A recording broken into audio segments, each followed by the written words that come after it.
Adrianopolis is a neighborhood located in the south of Manaus, Brazil. This is one of the most affluent areas of the Amazonian capital. As you walk through the neighborhood, you will notice fancy hotels and large shopping centers. The lifestyle of the people generally revolves around work and consumerism. Shopping centers are a popular attraction for city dwellers, and the Manawara Mall is one of the best in town. Although you would never imagine finding a church inside this plaza, that's exactly where many members and guests come to worship each Sabbath. We're inside a mall. It's one of the largest in town, and this fact alone makes this place unique. Some people won't attend a regular church, so they have come to the mall. There are many guests here that didn't go to church before, but as they arrived at the mall, they found our theater church, and they liked it and remained here.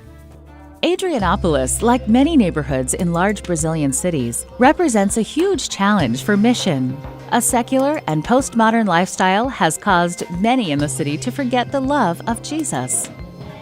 This is the last district of Manaus without an Adventist congregation. It is challenging for a traditional church to enter an affluent area due to the high cost of real estate.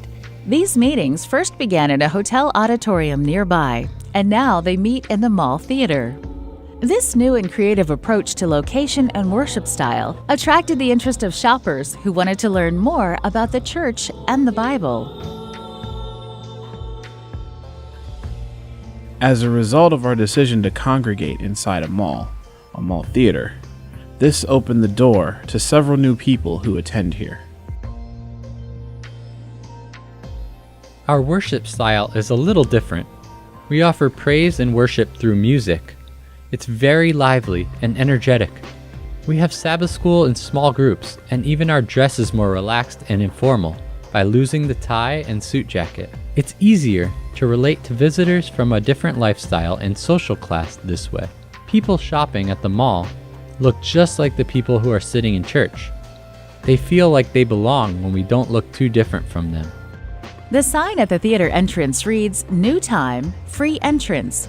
It's an intriguing invitation to some and a familiar reminder of Hope Channel, a countrywide television ministry where show hosts often invite viewers to visit churches like this. I felt embraced with love, and all I wanted to know, all my questions were properly addressed in proportion to my needs.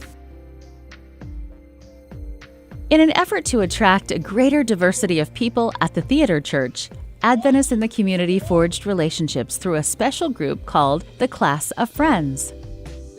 In this group, people have the opportunity to familiarize themselves with biblical teachings and ask important questions. Our Class of Friends is attended by about 60 students. You see people taking baby steps, coming to the mall and finding a study group. So they slowly move closer, and all of a sudden, they begin attending church with us and get involved in mission. There's a great fulfillment as we observe visitors first learning the Bible and then becoming a part of this community. Our group is very diverse, and this makes it all the more interesting. There are doctors, lawyers, and people of many professions. What's most interesting to me is the religious diversity and some who are part of spiritualistic groups native to Brazil. We interact with a mixture of different views and ideas, but ultimately we arrive at a unique perspective presented by the Bible alone. God created a beautiful variety of people, and accordingly, the Bible presents many creative approaches to mission work. As His servants to different tribes, nations, and tongues, we should contextualize the message of hope we are given. Please pray for Adventist missionaries as they plant new churches using unique methods around the world.